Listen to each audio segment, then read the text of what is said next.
Well, hello and welcome to the Mindset Toolbox. My name is Marcel Vieira and I'm the Director of Melmarvi Coaching and Training. In E-Class 1, we're going to talk about understanding how your mind works. So first, let's begin by understanding what mindset is. Well, mindset is how you think and feel about everything around you. This includes the people around you, the events that happen to you, your environment, your belief patterns. In fact, we'll talk about belief patterns a little bit later on. But it's basically, if you break up the word mindset, it really means how you have set your mind up to think and feel about all of these things. And the reason your mindset is so important is because the way that you think and feel results in behaviors. It means that you behave in a particular way or you do particular things. And those behaviors over a period of time result in consequences. So if you think of a chain of events that happens, you have your mindset, and that determines how you think and feel about something, and that results in behaviors, and those behaviors will result in consequences. And if we look at the word consequence and we break it apart, the word con in Spanish means with, and the word sequence means an order in which related things follow. So why is all of this important? Well, it's important because every outcome that you are getting is a direct result of your mindset. And if you understand that your mindset is ultimately resulting in the consequences or the outcomes that you're getting, what that means is that if you change your mindset, you get to change your life, which is really exciting because it means that you can sort of look at pulling apart one aspect of your being to have a direct result on everything else around you. So let's have a look at how your mindset works.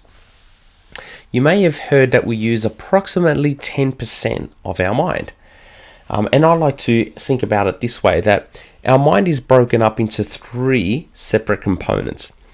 Well, they're not really separate in the sense that they work by themselves. They're interrelated. However, they do have their own parts that they control.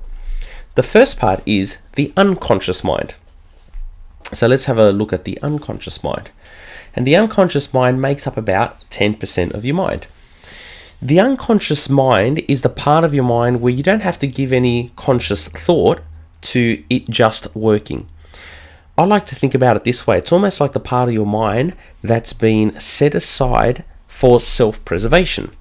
For example, you've been listening to me talk for a few minutes now, but you probably haven't been thinking about your breathing patterns, all right? Because it's an unconscious activity.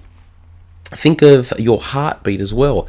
It's something that's happening in the background. Your heart is definitely working and it's pumping blood to your body, but you're not necessarily thinking about it. It's working at an unconscious level.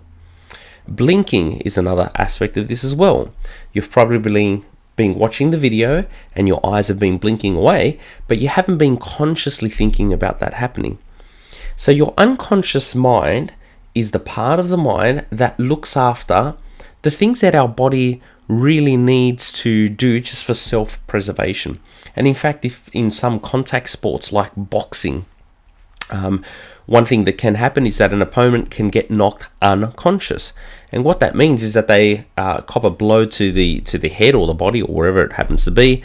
It knocks them unconscious. And what happens is that often they'll fall over and their body will still be working, but it won't work at a conscious level. So the opponent, or in this case the boxer, has no idea that they've been knocked out, but their mind starts to look after certain things. So their mind will automatically start to look after their breathing and their heartbeat. And it's almost like it goes into a pattern where it goes, okay, what is actually important to preserve in the body right now? And it's not important for the body to be moving around. It's not important for the legs to be working, but it's critical for the heart to continue beating, and it's critical for air to continue moving in and out of the lungs and so on. So the unconscious mind looks after that part of it. So the opposite of this is the conscious mind. And this is the 10% that people often refer to as we only use 10% of our mind. So the conscious mind is think about it as awareness. It's the awareness of what is happening inside of you or even outside of you. It's awareness of the present moment. For example, you probably aren't aware, if you're sitting listening to this, you're probably not aware, or if you've got any pressure points in your body. So I'm going to bring to your conscious mind now by making you focus on, okay, is your body sitting upright or is it bent over? Are you comfortable where you are sitting or are you uncomfortable? Are you standing? And all I'm doing now is bringing to your conscious minds things that have been there, but they've been working in the background. And all of a sudden, by making it conscious, you bring it into your awareness.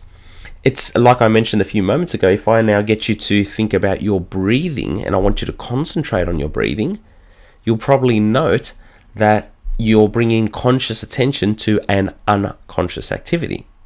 All right, so the conscious mind is really important because this is the rational part of the mind. This is the part that thinks and considers things. It's like when someone says to themselves, I really should be eating healthy foods. It's the conscious mind kind of evaluates whether they should be eating healthy foods, and they go, yeah, it's a good idea. And that doesn't mean, though, that they'll actually go off and do those things. But their conscious mind kind of has an understanding that it's something that's good for the overall body in this example.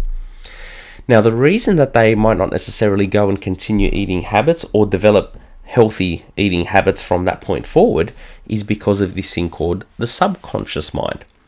The subconscious, meaning that it's underneath the conscious mind, is actually kind of what runs the show with your mindset. You see, your subconscious mind is the part of your mind that stores all your mindset belief patterns. So what happens is that when your conscious mind says, I think I should be eating healthy foods, it kind of checks in with the subconscious mind to see if that's what it also agrees with. Now, if your subconscious mind says, you eat unhealthy foods, there's a takeaway on the way home and we're going to go and eat all the fried chicken that we can get, and your conscious mind is saying at the same time, hey, I think we should be eating healthy foods, well, there's a bit of a disagreement that happens. And if you have a look at the size of the subconscious mind, it's about 80% of our mind. And so when something that's 80% big challenges something that's 10% big, guess what? Your subconscious mind is the part of your mind that's going to win. So I mentioned that your subconscious mind has your belief patterns. These are all the patterns that all of us have, and the patterns are the things that determine how we actually think and feel about the things that happen to us. And I'd like you to think of this idea that it's not so much the event that happens that's important, it's the actual meaning that we give to it. And the meaning that we give to it is determined by what our subconscious mind patterns are. So, to break it down, you have three main parts of your mind. You have the unconscious mind, which is the part that looks after the well-being of our body. You have the conscious mind, which is the part that has the awareness, and then underneath that you have the subconscious mind. So whenever you felt that you wanted to do something, but it doesn't really work out, you never get to doing it, what's happening is that you have a disagreement between your conscious mind and your subconscious mind. But the opposite's true. So when your mind agrees, what happens is that your subconscious mind and your conscious mind are in agreement with each other. For example, someone that consciously thinks, you know what, I should start eating healthy foods, and their subconscious mind goes, yeah, you eat healthy foods all the time, then that works out really good. It's all good because they're in agreement. But as I mentioned before, what happens when you disagree is that when your conscious mind says, hey, I should be eating healthy foods, and your subconscious mind goes, but you don't eat healthy foods, you never do. Right? You're always eating unhealthy foods. And this is just an example. You can apply this to whatever belief pattern you want. What ends up happening there is that this big 80% subconscious mind is going to basically knock out the subconscious mind is going to knock out the conscious mind thoughts. Okay? The end result of all of this is that you have a lot of frustration, a lot of anger, and a lot of a very strong feeling of frustration that things just aren't working out. So as a mindset coach, what I do with my clients is that I have a look at what their subconscious belief patterns are, and then we think, okay, what are the conscious patterns that you actually want to put in there, and then we start to look at changing some of these programs. And I've mentioned programs a couple of times. I like you to think about programs as being a computer program. So on the screen you've got a picture of a computer there, and if you go to a computer and you press on the letter R, well, guess what happens? The letter R appears on the screen. Now, the only reason the letter R appears on the screen is because a computer programmer has told the computer to do that command whenever that particular letter is pressed. But guess what? With computers, you can reprogram them however you want. So I've got some programs, and being a musician, I love recording music. So when I press the letter R in some of my programs, it doesn't actually show me a letter R.